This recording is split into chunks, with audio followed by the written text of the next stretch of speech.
Assalamualaikum warahmatullahi wabarakatuh. Sebelumnya yang saya hormati Ibu Luli Widyastuti, SPD MSI selaku fasilitator. Yang saya hormati Bapak Samsu Alam, SPD selaku pengajar praktik.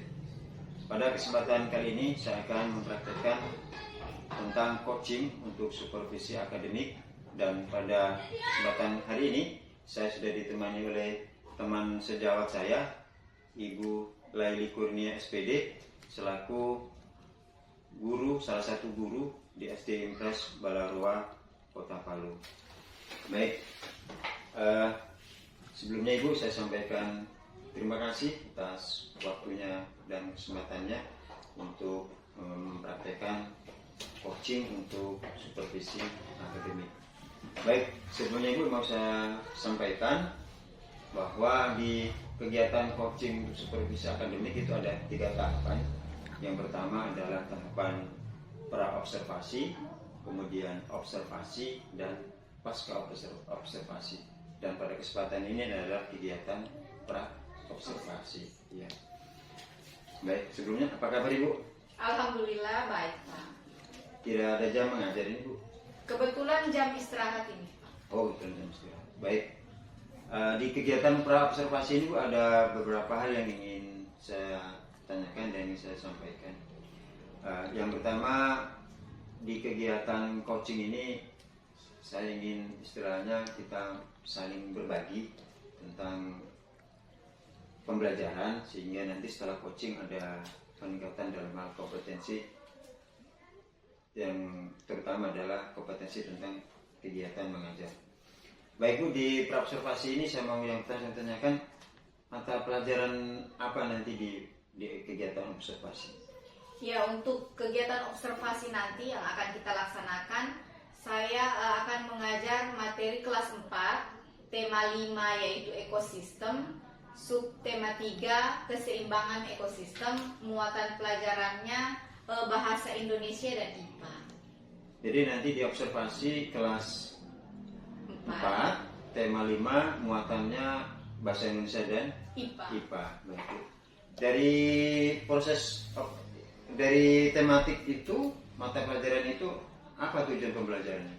Ya, kebetulan tujuan pembelajarannya ada 4. Ya. Yang pertama itu setelah menyimak PowerPoint tentang teks bacaan faktor yang mempengaruhi keseimbangan ekosistem, Ya. peserta didik dapat menganalisis pokok pikiran dan informasi penting dari teks tersebut secara tepat.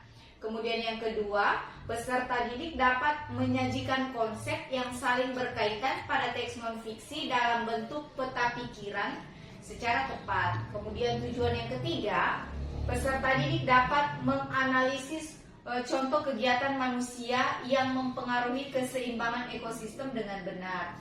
Dan tujuan yang keempat, peserta didik dapat membuat sebuah buklet mengenai berbagai macam kegiatan manusia yang dapat mempengaruhi keseimbangan ekosistem dengan baik. Itu saja, Pak.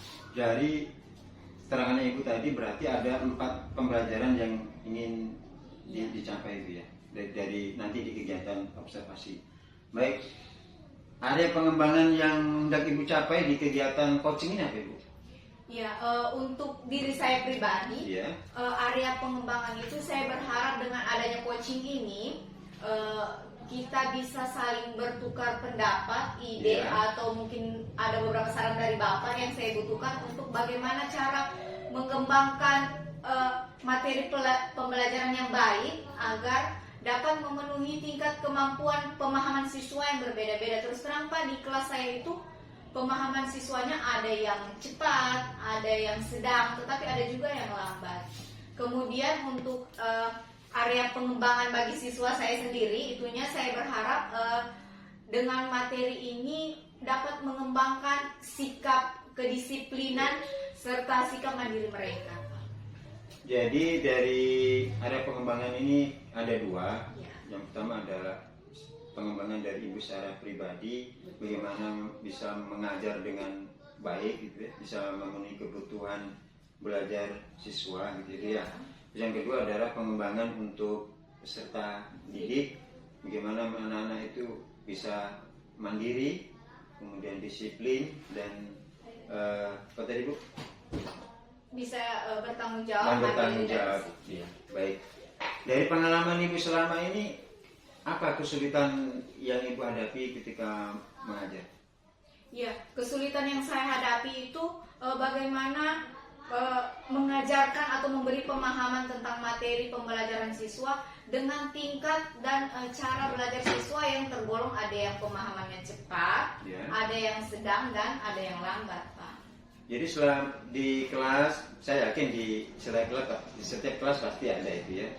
Saya melihat beberapa kelas itu pasti ada anak-anak yang memiliki pemahaman yang tinggi, kemudian sedang, kemudian rendah. Menyikapi hal seperti itu, apa yang selama ini sudah Ibu lakukan? Ya, saya untuk mengukur kemampuan belajar mereka, saya membuat LKPD yang berbeda-beda juga, Pak. Jadi ada LKPD yang disesuaikan dengan kemampuan siswa, ada yang LKPD yang untuk siswa yang berpemahaman cepat, tentunya akan berbeda dengan LKPD yang saya berikan untuk siswa yang pemahamannya yang rendah dan yang sedang. Luar biasa, berarti tanpa Ibu mungkin sadari, berarti Ibu selama ini sudah melaksanakan proses pembelajaran berdiferensiasi. Artinya proses pembelajaran yang disesuaikan dengan kebutuhan dan minat belajar siswa. Dan itu sudah luar biasa Ibu. Yang selanjutnya Ibu, di kegiatan observasi nanti, strategi apa yang akan Ibu lakukan? Ya, tentunya strategi yang pertama itu adalah saya akan membuat RPP, kemudian saya akan membuat media pembelajaran yang akan menggunakan insya Allah PowerPoint, yang di dalamnya akan memuat mungkin beberapa video pembelajaran yang nantinya saya download dari internet, dan saya akan mencoba mencari referensi gambar-gambar yang sesuai dengan materi saya, dan tentunya saya akan membuat LKPD.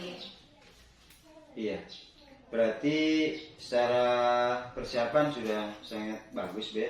Karena Ibu sudah menyiapkan RPP, sudah menyediakan media pembelajaran, di mana nanti berisi tentang video, tentang gambar-gambar yang sesuai dengan materi yang akan Ibu ajarkan. Kemudian Ibu akan membuat LKPD. Apakah nanti LKPD-nya ini juga sesuai dengan tingkat kemampuan anak-anak? Iya Pak, saya akan buat 3 jenis LKPD yang disesuaikan dengan untuk yang berkemampuan cepat, yang sedang, dan juga yang lambat memahami materi. Baik, dari persiapannya Ibu, alhamdulillah sudah sangat luar biasa.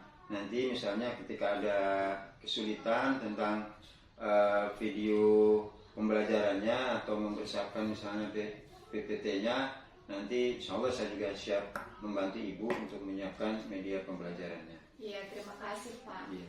Yang selanjutnya Bu, untuk kapan kira-kira saya bisa kembali ke sekolah, ke kelasnya Ibu untuk melakukan observasi?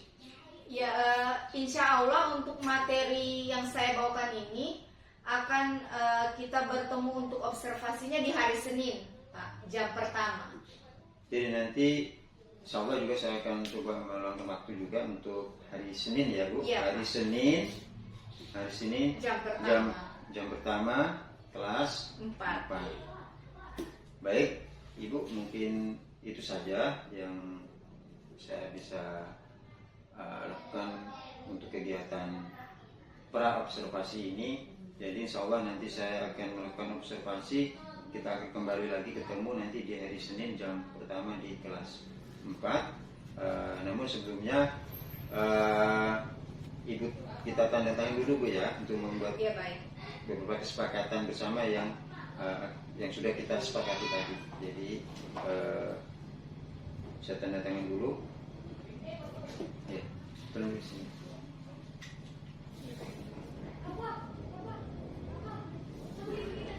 Baik, terima kasih Bu atas waktu dan kesempatannya. Insya Allah nanti kita akan kembali di kegiatan observasi. Ya. Iya, Pak. Assalamualaikum warahmatullahi wabarakatuh. Waalaikumsalam. Assalamualaikum warahmatullahi wabarakatuh. Waalaikumsalam warahmatullahi wabarakatuh. Apa kabarnya hari ini? Alhamdulillah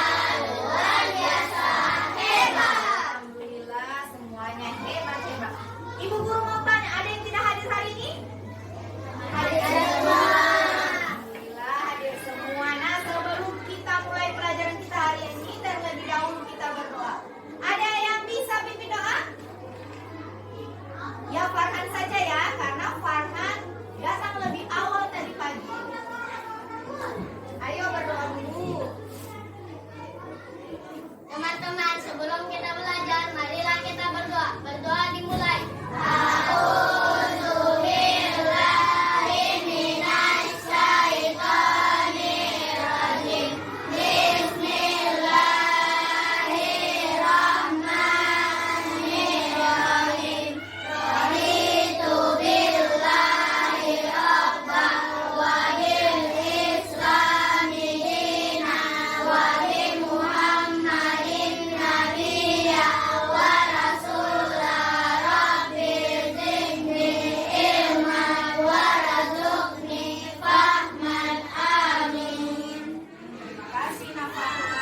Nah, kita lanjut menyanyi profil pelajar Pancasila. Ada yang bisa pimpin lagi? Ya, Rani saja ya. Rani datang kedua tadi pagi, makanya Rani datang ke sekolah ya. Cepat-cepat datang ke sekolah. Ayo semuanya berdiri. Ya, semangat ya. 1, 2, 3. Belajar Pancasila, beriman dan bertakwa pada Tuhan Yang Esa dan berakhlak mulia, berkebinekaan global, gotong royong mandiri, kreatif dan bernalar kritis. Iya, terima kasih. Silakan duduk kembali. Nah, Ibu Guru mau tanya kemarin. Masih ingat pelajaran kita kemarin? Masih. Kemarin kita belajar tentang apa? Sekali wawasan Nusantara. Nah, hari ini kita belajar tentang keseimbangan ekosistem. Apa? Keseimbangan ekosistem. Pintar sekali. Nah, coba lihat PowerPoint-nya Ibu di papan. Ada 4 tujuan pembelajaran kita untuk hari ini. Yang pertama, setelah kalian menyimak PowerPoint teks tentang faktor yang mempengaruhi keseimbangan ekosistem, kalian dapat menganalisis pokok pikiran dan informasi penting dari teks tersebut secara tepat. Kemudian yang kedua, kalian dapat membuat konsep yang saling berkaitan tentang teks non-fiksi dalam bentuk peta pikiran secara tepat. Nah, langkah-langkah pembelajaran kita, yang pertama, kalian tentunya akan menyimak PowerPoint berisi teks tentang faktor yang mempengaruhi keseimbangan ekosistem. Kemudian nanti kalian akan menyimak video tentang pengaruh kegiatan manusia terhadap keseimbangan ekosistem. Selanjutnya, nah, materi pelajaran kita untuk hari ini ada 2, yaitu bahasa Indonesia, menentukan pokok pikiran dan informasi penting ke dalam bentuk peta pikiran. Kemudian ada juga IPA, yaitu pengaruh kegiatan manusia terhadap keseimbangan ekosistem. Nah, sekarang coba kalian lihat ini. Ada gambar apa? Pentungan. Tahu pentungan? Tahu. Kemudian ada apa? Asap. Ada apa lagi? Ada Hewan yang lari. Kalau hewan yang lari ada asap, berarti adanya kebakaran. pintar sekali. Kebakaran apa, Nak? Hutan. Kebakaran hutan. Pintar sekali. Nah, sama-sama kita simak teksnya ya. Di sini ada faktor yang mempengaruhi keseimbangan ekosistem. Keseimbangan ekosistem sering diartikan sebagai suatu keadaan di mana interaksi yang terjadi antar komponen-komponen yang ada di dalam ekosistem bisa berlangsung secara harmonis dan juga seimbang. Adanya keseimbangan ekosistem di dalam hidup ini memberikan dampak yang sangat signifikan pada keseimbangan dan juga kesejahteraan hidup manusia serta makhluk hidup yang lainnya. Nah, perhatikan ibu punya bahan ajar ya. Bahan ajar ini ibu bagikan kalian, bisa kalian pelajari ya. Di sini boleh sayang. Ini suka. Di sini, ya. Dibuka ya sayang. Ini.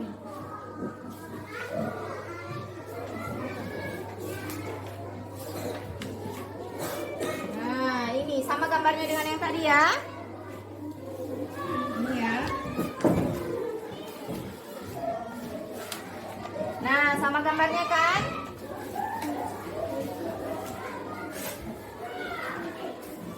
Nah, sama kan gambarnya dengan yang tadi?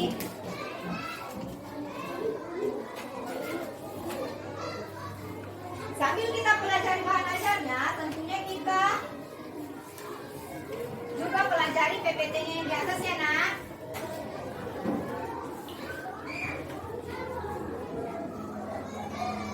Nah, sekarang coba kita sama-sama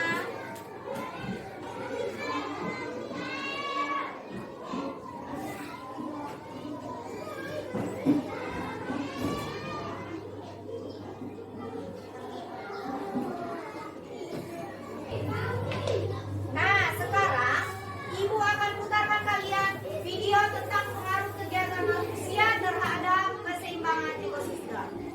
Disimak baik-baik ya, Nak.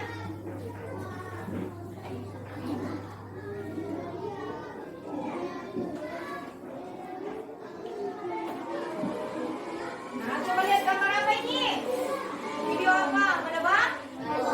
Ya, menebak uang sekarang? Tidak, ilegal.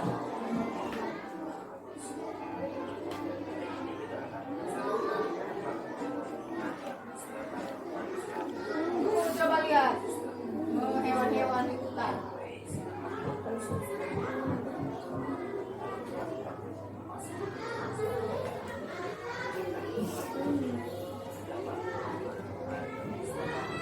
Gambar apa itu sayang?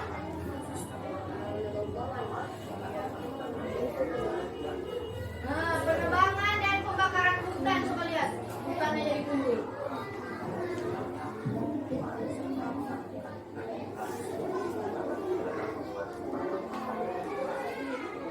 Wah, kasihan ya hutannya jadi gundul. Hewan-hewannya di hutan jadi mati.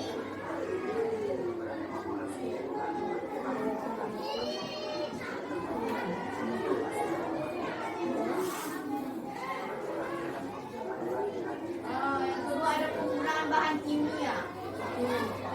Air jadi coba lihat airnya jadi kotor, tercemar. Kalau tercemar hewan-hewan di air seperti apa? Apa yang hidup di air? Ikan. Ikan jadi mati. Ya. Coba lihat itu kotornya.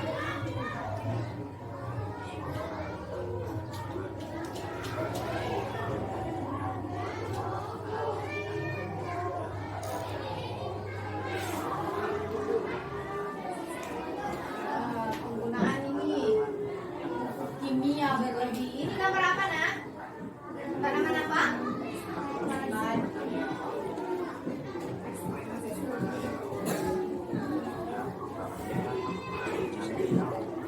Coba lihat ini.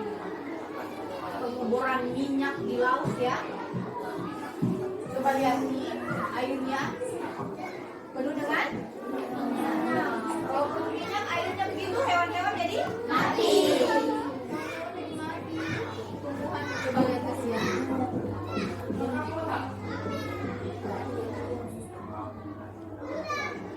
Kasihan tidak ikannya? Kasihan.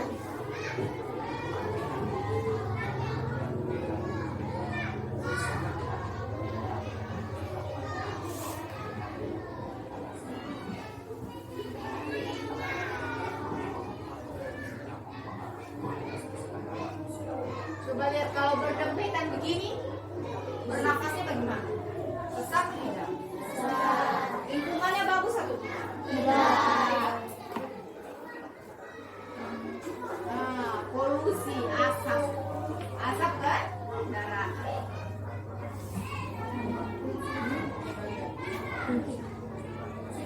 Kalau berasap begitu, bernafasnya bagaimana? Sesak ya? Udaranya menjadi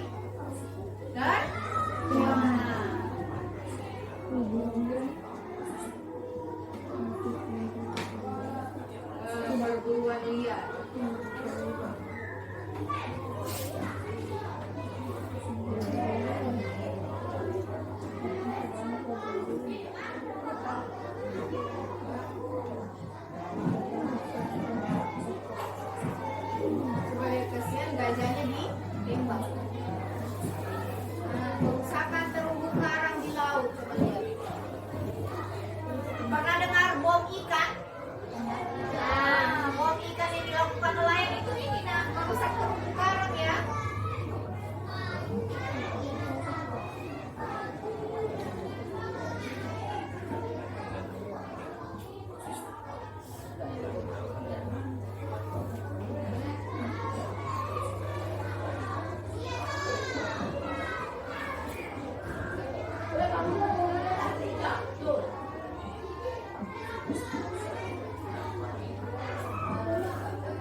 mati? Di TV ya, di daerah kita tidak ada. Kalau dia meletus bagaimana kira-kira? Ya, ada awan panas, ada api di sekelilingnya menjadi hangus ya. Kemudian ada banjir. Pernah lihat banjir? Kalau kita juga banjir. Kalau banjir kira-kira bagaimana? Mengungsi ya, tidak bisa ditinggali karena merendam air. Ada juga tanah longsor. Pernah lihat tanah longsor? Hampir mirip dengan likuifaksi kita dulu ya. Coba lihat tanahnya terbelah-belah longsor. Bisa ditinggali tidak? Tidak. Kemudian ada yang tadi kebakaran hutan. Kira-kira kalau kebakaran hutan yang dirugikan siapa? Hewan. Tidak ada tempat tinggal. Kemudian tumbuhan pohon menjadi mati. Ada tsunami. Tahu tsunami? Tahu. Air laut yang meluap. Ada juga faktor dari manusia. Yang tadi kan faktor alam, sekarang ada faktor dari manusia, yaitu yang pertama penebangan pohon secara liar. Nah, kalau secara liar ini berarti pohon-pohon yang masih muda pun mereka tebang, mereka tidak sisakan lagi tumbuh-tumbuhan di hutan. Akhirnya hutan menjadi gundul. Bentar. Kemudian ada pembakaran hutan. Kemudian pemakaian kimia yang berlebih. Kalau kita kasih pupuk berlebih ke tanaman, akhirnya unsur hara di dalam tanah menjadi mati. Apa semua hewan yang hidup di tanah? Cacing. Akhirnya cacing kehilangan tempat tinggal. Ada juga apa ini? Sampah di mana-mana, membuang sampah. Akhirnya sungai menjadi kotor, tercemar. Yang hidup di sungai apa saja? Ikan, ada tumbuh-tumbuhan sungai ya. Akhirnya mereka mati. Nah, kali ini kita akan membuat buklet sederhana. Sebelum membuat buklet, Ibu perlihatkan dulu cara membuat bukletnya.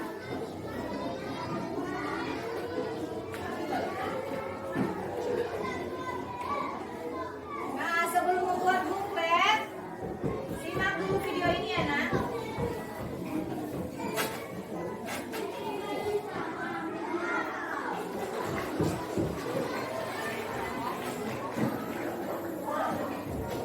Alat dan bahannya: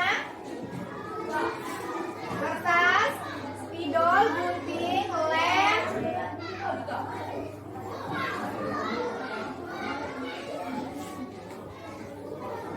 Simak caranya ya, dilipat dua kertasnya. Dilihat nah caranya, sebentar kita praktekkan sama-sama. Nah, dilipat lagi seperti itu. Bagian yang satunya dilipat lagi yang sama. Dilipat lagi.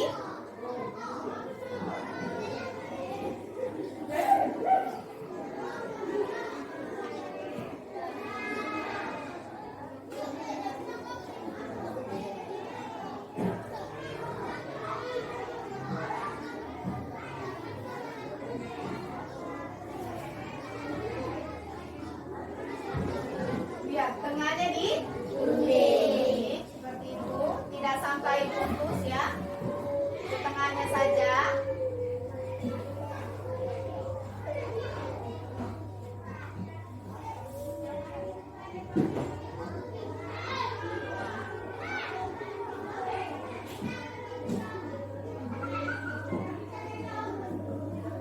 Nah, dibuat seperti itu. Akhirnya menjadi seperti buku ya.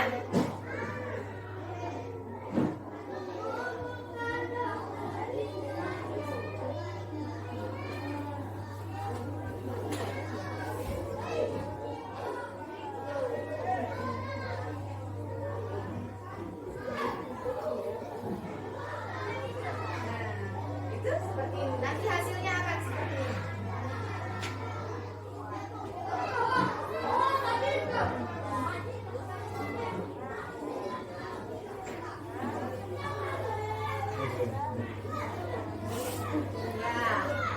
bisa? Sudah lihat videonya?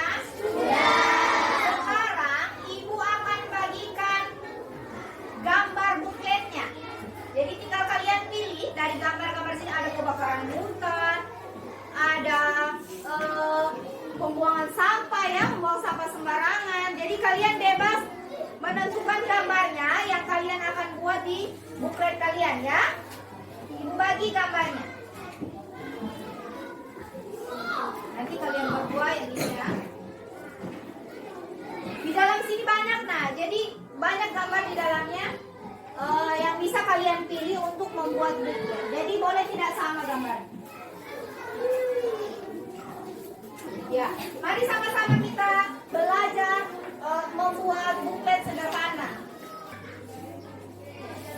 Ya, Ibu Guru mau tanya, sudah selesai bukletnya? Boleh 2 orang mewakili yang sudah selesai bukletnya ya. Ibu minta laki-lakinya Fahri boleh maju, yang perempuannya Reski. Maju di depan nak, perlihatkan buklet hasil pekerjaannya. Di situ saja nak, biar teman bisa lihat. Iya, pintar. Nah, ini dia buklet hasil pekerjaan teman kalian. Semuanya bagus, semua buklet yang kalian buat itu bagus ya. Hanya mereka berdua mewakili teman-teman untuk memperlihatkan buklet hasil pekerjaan mereka. Tepuk tangan untuk mereka berdua. Terima kasih. Boleh duduk kembali. Ya, Ibu sudah lihat ya, semua buklet-buklet yang kalian buat itu cantik-cantik, bagus-bagus dan menarik-menarik. Nah sekarang Ibu minta 1 orang yang mau presentasi hasil pekerjaan LKPD-nya. Angkat tangan boleh? Siapa yang mau? Ya, Farhan saja ya. Mari kita dengarkan sama-sama hasil pekerjaan mencari ide pokok dari teman kalian Farhan.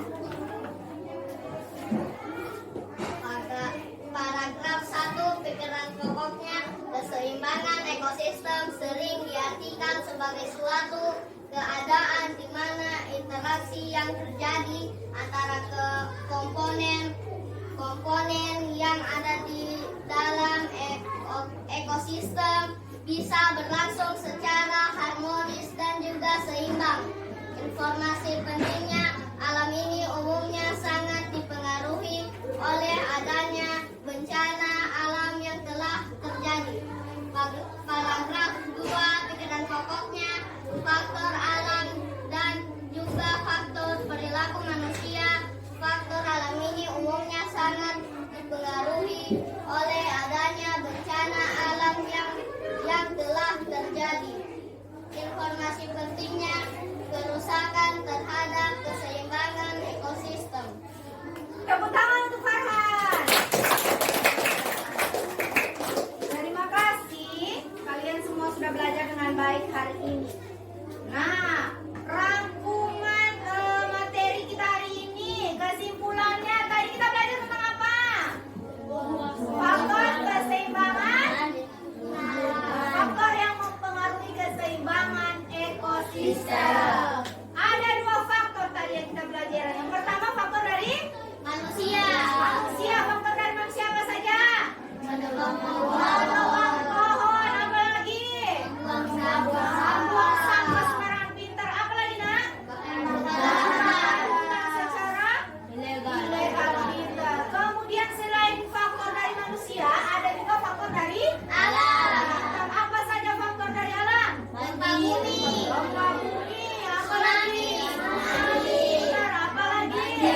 sembarangan.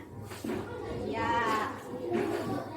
Untuk mengakhiri pelajaran kita di hari ini, terlebih dahulu kita berdoa. Ada yang mau pimpin doa penutup? Sila saja ya. Ayo, nah. Sama-sama berdoa ya sebelum kita pulang. Teman-teman, sebelum kita pulang, marilah kita berdoa.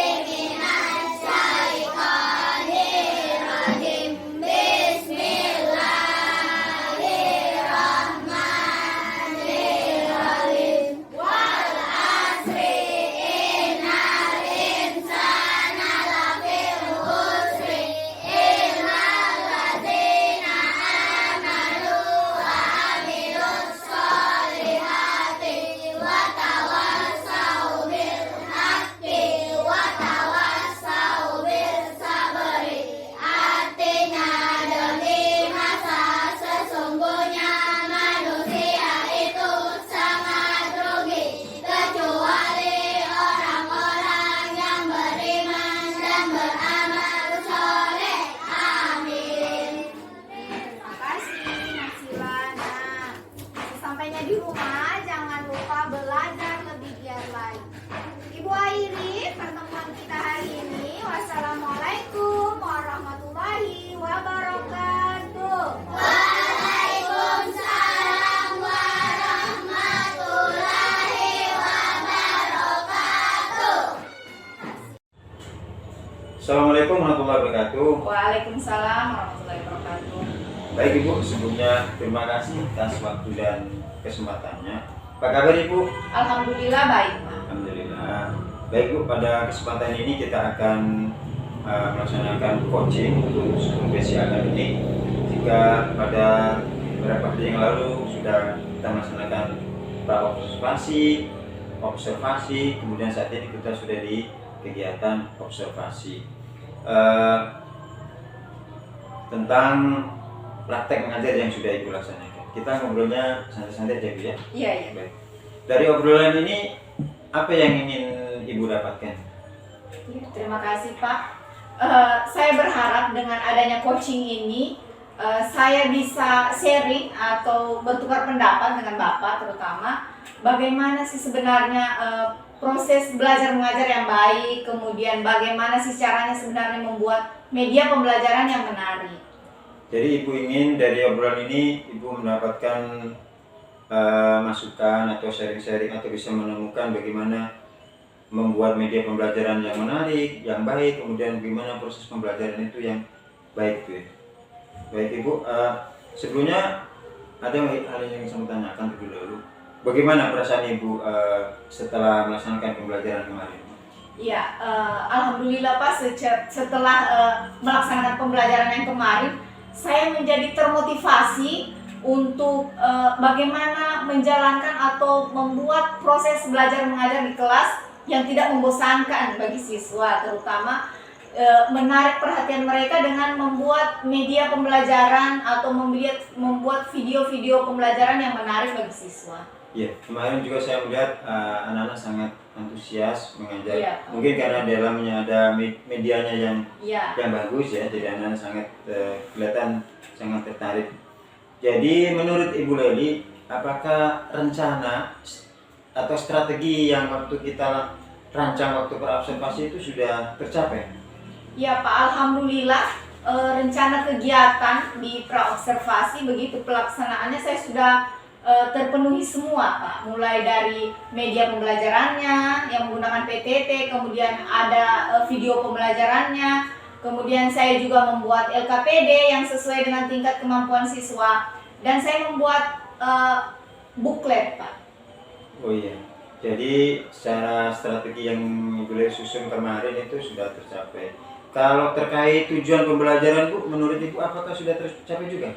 Oh iya Pak, kalau untuk tujuan pembelajaran saya rasa sudah tercapai karena dari hasil evaluasi yang saya berikan ke siswa, hasilnya alhamdulillah mencapai KKM. Dari tentang pembelajaran kemarin Bu, menurut Ibu Leli apakah yang sudah baik, yang perlu ditekankan dan apa yang perlu diperbaiki lagi? Ya, kalau yang perlu dipertahankan Pak, kemarin saya sudah melaksanakan pembelajaran yang kontekstual gitu Pak. Yang artinya saya menampilkan video pembelajaran, kemudian ada gambar-gambar yang memang terkait dengan materi pembelajaran sehingga anak-anak dapat mengamati secara langsung begitu seperti apa materi yang saya sampaikan. Kemudian juga saya melakukan evaluasi begitu untuk mengukur tingkat pemahaman siswa terhadap materi yang saya ajarkan. Itu yang Iya. menurut Ibu Leli anggap Yang baik ya, dan perlu bisa dipertahankan. Iya. dari medianya, kemudian proses belajar dan mengajarnya, gitu ya. Kemudian dari sisi keterampilannya juga kemarin Ibu Leli saya melihat memang membuat buklet ya. Iya. Baik Bu, jadi menurut Ibu ini kalau yang Ibu anggap untuk diperbaiki yang mana? Ya Pak, yang perlu saya perbaiki, saya ini belum menguasai seperti apa itu pembelajaran berdiferensiasi Pak. Saya merasa saya belum melaksanakan pembelajaran yang berdiferensiasi baik itu dari segi proses, dari segi konten maupun dari segi produk. Terus untuk memperbaiki itu apa yang akan Ibu Leli lakukan? Ya Pak, insya Allah saya akan mencari informasi-informasi tentang apa itu pembelajaran berdiferensiasi, baik itu dari mengikuti pelatihan-pelatihan online, kemudian KKG dari KKG, kemudian berdiskusi dengan rekan-rekan sejawat yang memahami seperti apa itu berdiferensiasi. Saya juga akan belajar mandiri Pak. Oh luar biasa. Jadi Ibu akan selain belajar mandiri ya, Ibu juga akan mengikuti pelatihan-pelatihan, mengikuti KKG, ya. Itu adalah sebuah langkah yang sangat luar biasa Bu untuk meningkatkan kompetensi diri, gitu ya. Terus kapan Ibu akan laksanakan itu untuk mengikuti pelatihan, kemudian belajar mandiri melalui media sosial dan sebagainya itu kapan akan Ibu lakukan? Ya insya Allah secepatnya Pak, saya akan melaksanakan itu. Ya kurang lebih sebulan ke depan saya akan mencoba menggali informasi seperti apa itu pembelajaran berdiferensiasi. Iya, bagus Ibu, bagus sekali. Mudah-mudahan pelatihannya berjalan dengan lancar, baik pelatihan melalui KKG maupun pelatihan secara mandiri. Karena kita sebagai guru juga harus terus meningkatkan kompetensi diri, selain untuk mengembangkan diri juga untuk mengembangkan peserta didik kita. Baik Bu, yang selanjutnya saya istilahnya jangan kita cepat bosan gitu ya tentang pengembangan diri kita gitu ya, karena pendidikan ini selalu berkembang. Terus untuk melakukan itu, melakukan pelatihan, pengembangan diri dan sebagainya itu tadi, siapa yang akan memotivasi Ibu? Iya, yang memotivasi saya tentunya orang-orang di sekeliling saya Pak, terutama keluarga, kemudian ada rekan sejawat, kepala sekolah, dan ya orang-orang di sekeliling saya. Baik Ibu, sekali lagi jangan selalu jangan bosan Bu untuk belajar untuk pengembangan diri kita, dan tentunya itu kalau kita belajar juga akan berdampak kepada murid kita gitu ya. Baik Ibu, saya rasa cukup dan saya tunggu informasi selanjutnya Ibu tentang apa yang sudah Ibu rencanakan. Iya baik. Kapan kira-kira saya bisa ketemu Ibu lagi untuk melihat perkembangannya Ibu ini? Iya Pak, insya Allah kan insya Allah mulai besok saya akan berusaha mengembangkan, kalau bisa, kalau memang diberi kesempatan paling tidak minggu depan begitu jedanya. Oh minggu depan? Iya Pak. Minggu depan mungkin kita bisa ketemu lagi, kita sharing-sharing, mungkin Ibu ada hal yang ingin ditanyakan nanti bisa tentang berdiferensiasi dan sebagainya. Yang jelas saya tunggu tadi ya Bu, rencana Ibu untuk meningkatkan kompetensi diri untuk membuat media pembelajaran dengan berdiferensiasi gitu ya. Iya baik. Jadi saya tunggu mungkin insya Allah 1 bulan ke depan Bu. Boleh. Coba kita gimana sudah